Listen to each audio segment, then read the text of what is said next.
Pourquoi les flamants roses se tiennent sur une seule patte? Alors vous avez peut-être déjà eu la chance d'observer des flamants roses dans un zoo ou dans une réserve naturelle. Ces splendides oiseaux, qui doivent leur nom à la couleur particulière de leur plumage, se tiennent généralement dans l'eau. C'est là en effet que, de leur bec recourbé, ils puisent leur nourriture. Ils passent donc de longues heures les pattes dans l'eau, ou plutôt la patte.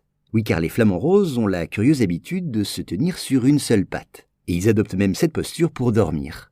Alors, disons-le tout de suite, cette attitude peut être observée, de manière moins systématique peut-être, mais chez d'autres oiseaux, comme les pigeons par exemple. Mais alors, pourquoi? Eh bien, rester debout sur une seule patte permet aux flamands d'abord de se protéger du froid.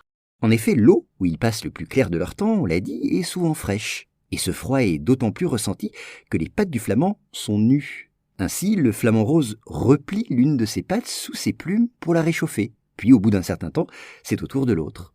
Mais alors, comment cet oiseau parvient-il à se tenir ainsi, sans bouger et sans paraître déséquilibré?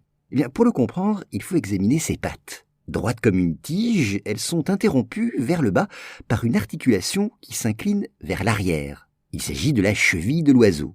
Or, il est capable de la bloquer, de manière qu'elle soutienne le poids du corps et assure sa stabilité. Et c'est dans cette position que le sommeil le surprend. Le flamant rose, dès lors immobile et solidement appuyé sur son unique patte, dépense un minimum d'énergie, ce qui contribue à le préserver encore plus du froid. Et puis sachez-le, les spécialistes pensent également que cette manière de se tenir sur une patte aurait pour but de tromper les prédateurs.